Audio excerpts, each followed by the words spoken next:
approximate the delicious, rich, wonderful texture and flavor of a meat-based ragu, but we're doing it with the help of flavorful, sweet, delicious veggies like carrots and beets and celery. Beets, of course, are going to give it that wonderful sort of like rusty, delicious color too. Tomatoes help.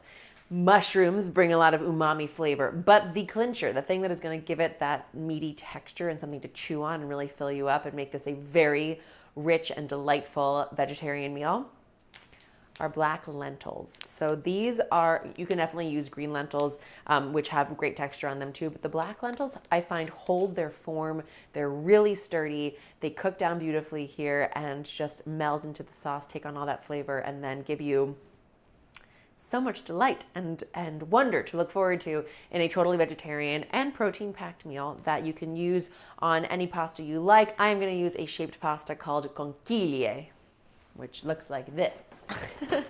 Basically shells, giant shells in my case. I like for heavier, thicker, more rich ragu style sauces to have a pasta that can really hold its own. I find shaped pasta helps you scoop up lovely big spoonfuls of that sauce, which you're going to want.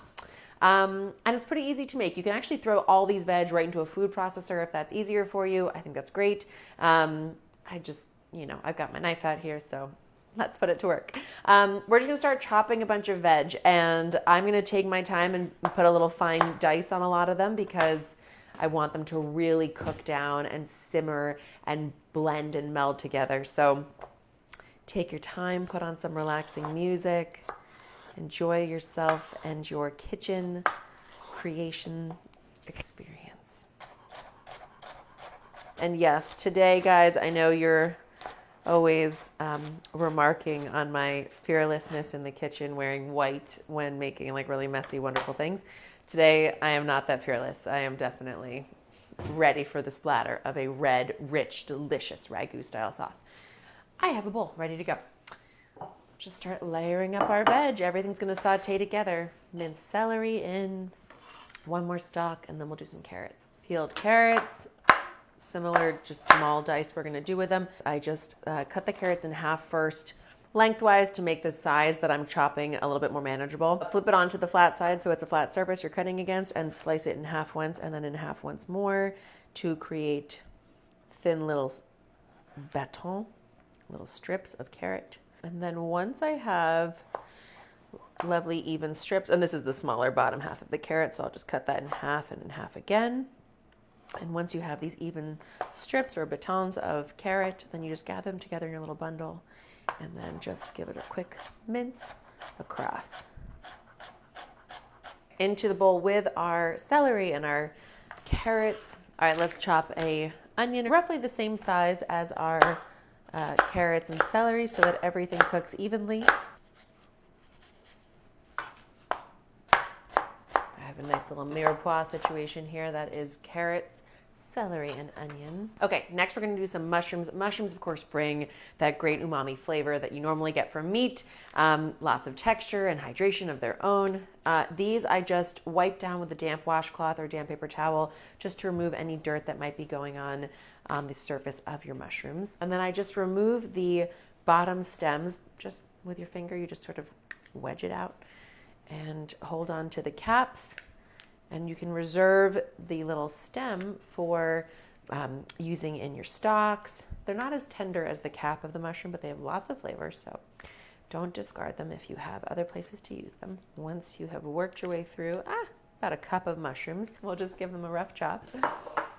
And there's not really a lot of precision needed here, so I'm literally just gonna slice them and then chop them up, because I do want all of our veg to be roughly the same size so they cook at the same rate, but also so they kind of all blend together into a wonderful little uniform sauce. The point is to get all their flavor, but then also to kind of have them disappear, because again, we are simulating a meat style ragu, but getting everybody to eat their veggies in the meantime. By the way, I probably don't have to tell you this, but you can add meat to this if you want to. If you want to do some ground turkey for a little extra protein hit and some meaty richness, if you wanted to add ground beef or pork, obviously more traditional ragu style components.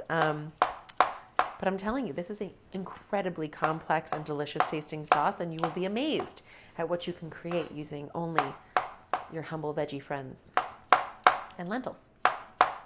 Okay, so once they're all nice and lovely and sliced, I'm literally just going to rough chop.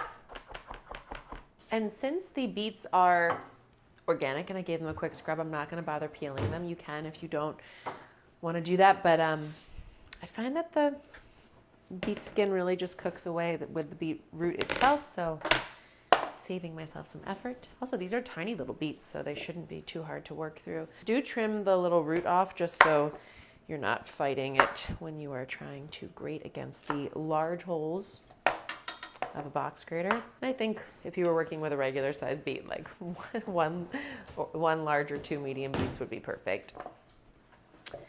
And I do recommend just keeping it off your white countertop if you can.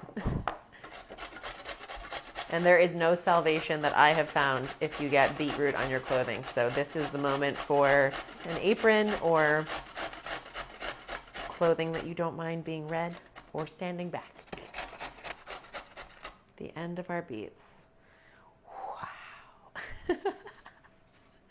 You got to take your thrills where you can get them, you know? It's really those little moments.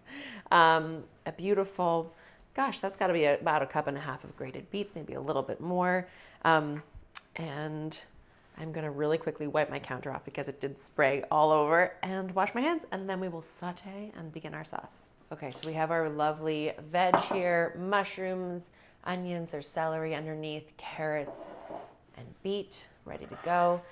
Now begins the flavor building component. I like to use a wide, heavy bottom skillet like this one. A Dutch oven works great. Something with some surface area on it so that we can start to relieve these veg of some of their natural liquid, because that is really what we're trying to do in this sweating stage coming up. We're not looking to develop a ton of color. We're not like browning these vegetables off. We are really trying to get rid of as much liquid as we can, concentrate their flavor, soften them up a little bit. So take like 2 tablespoons of olive oil here at the base of your pan and let that start to come up to heat.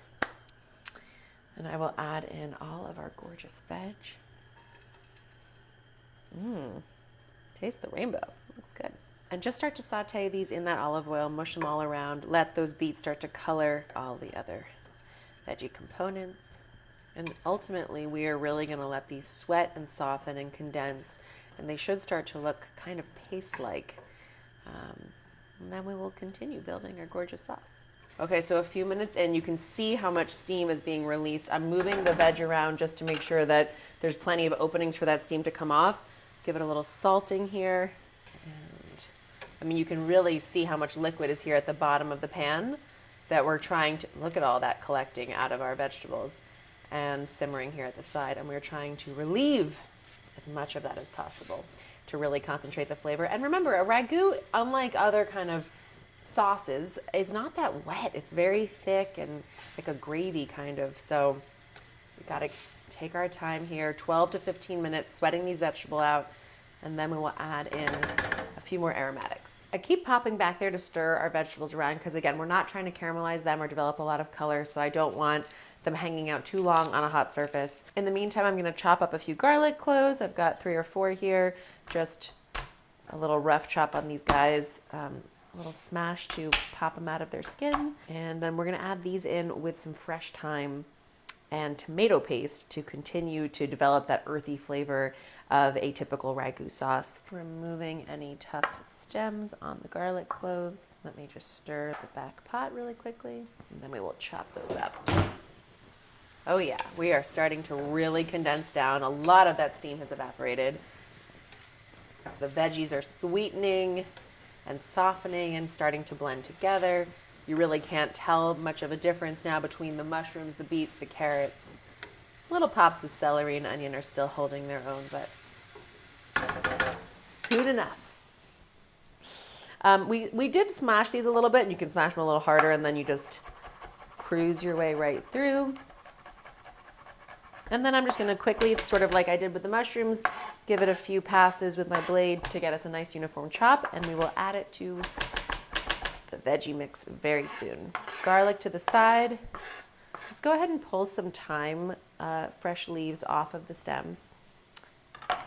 I like the thyme flavoring in this dish. I think it's a note of freshness that's really versatile and needed in an otherwise very earthy flavored sauce. And so I'm going to probably do like 6 sprigs of thyme pulled off the stem. And you guys know this technique. You just hold the top. Okay, come see. There's almost no liquid now at the bottom of the pan. None of that juiciness that was there before. Let's give it a quick taste. I lowered the heat ever so slightly just to make sure that we aren't developing color on the vegetables. Not that you could see if we were anyway, but we're not. We are softening them and tenderizing them, but not really caramelizing them. Because we really want the texture in this dish coming from the lentils, not from like crispy vegetables.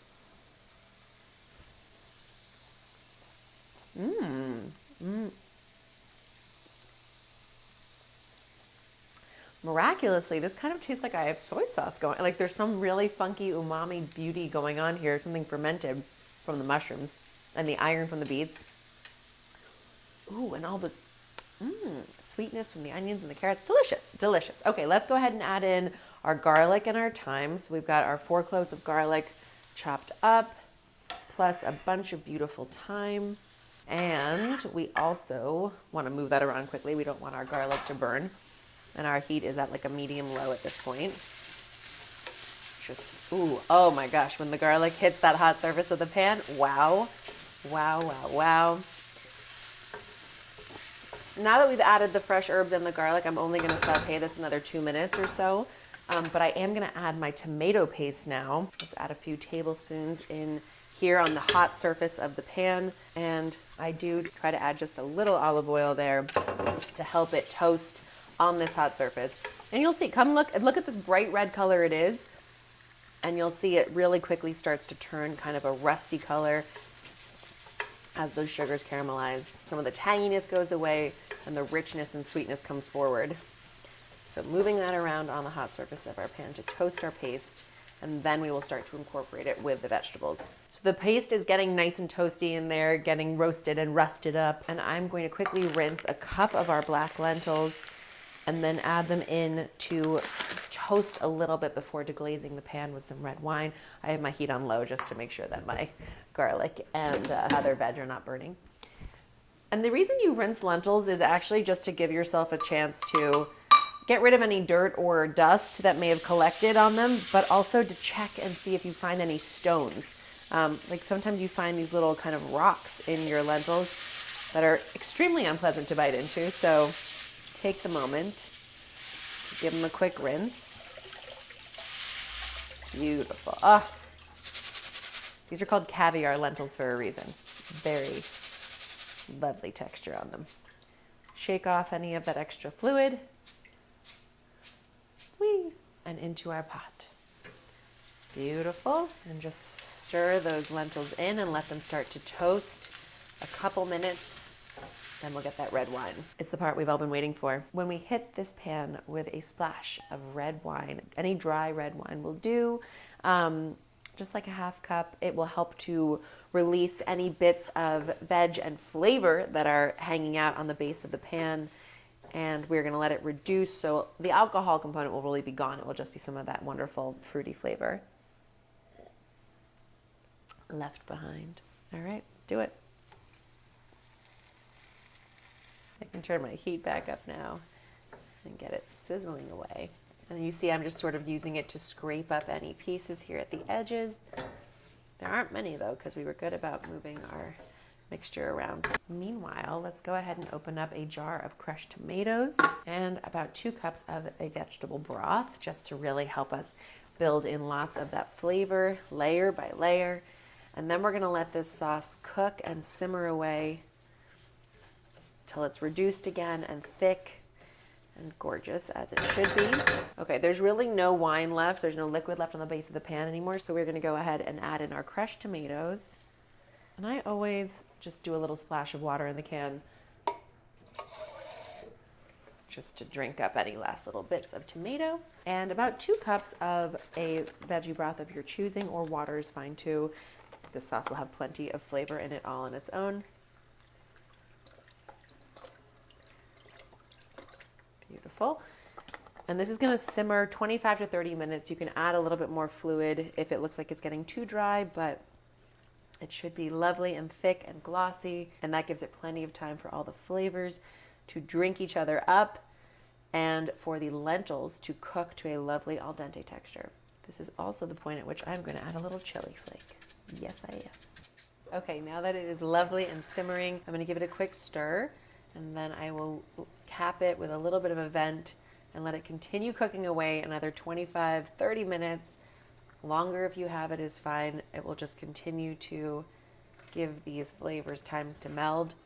I like it at that 30-minute mark because it's when the lentils will be perfectly al dente and still have a nice chew and bite to them. If you cook it longer, they will get a little bit softer, but that is part of the reason that we chose these caviar black lentils, because they are the most durable and will give you the most duration of delicious chew and tenderness to them. Let the heat do its magic now. Heavily salted water. Conchiglie. It's all coming together. I dropped our beautiful big shell pasta into boiling salted water. They are lovely and al dente, as I just tasted. Usually you want to pull pasta off like a minute or 2 before the instructions say, so that you get wonderful texture. Never, never, never. What do we never do? We never drain the pasta before we get a little pasta water in our mix.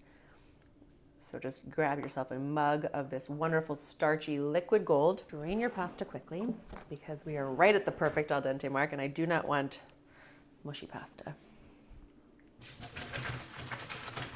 Now you don't need to drain it too much because we're going to use that leftover starchy liquid to help us build out a beautiful sauce with our gorgeous ragu. Have you seen this ragu? Look at how rich and thick and saucy this is. Oh my gosh. I don't think I really need to tell you. I think you can probably tell how delicious this is just by looking at it, but I'll do it anyway.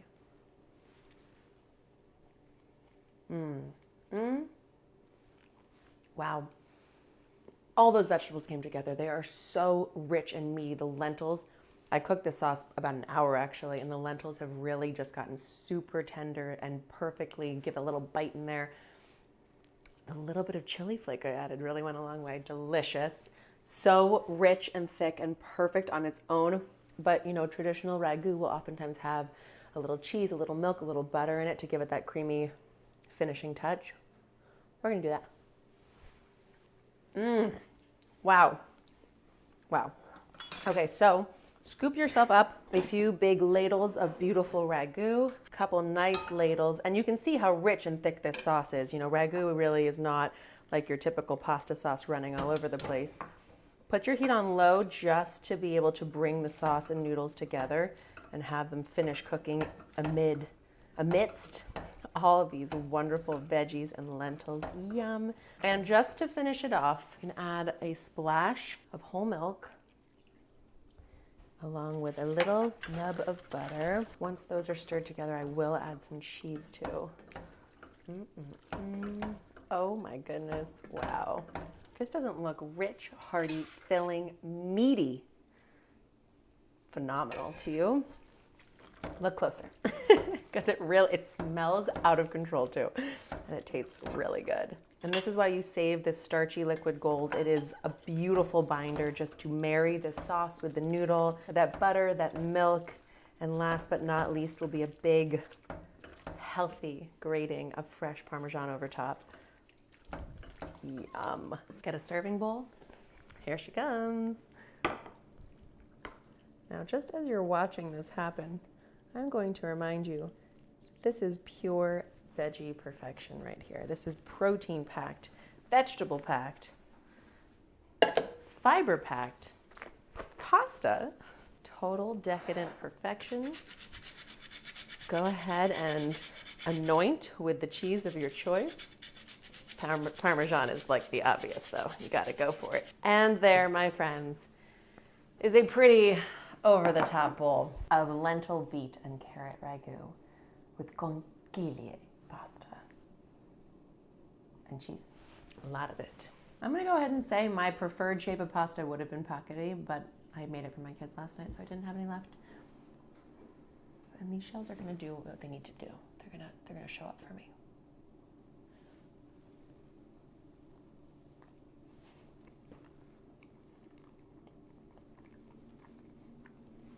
Oh, wow.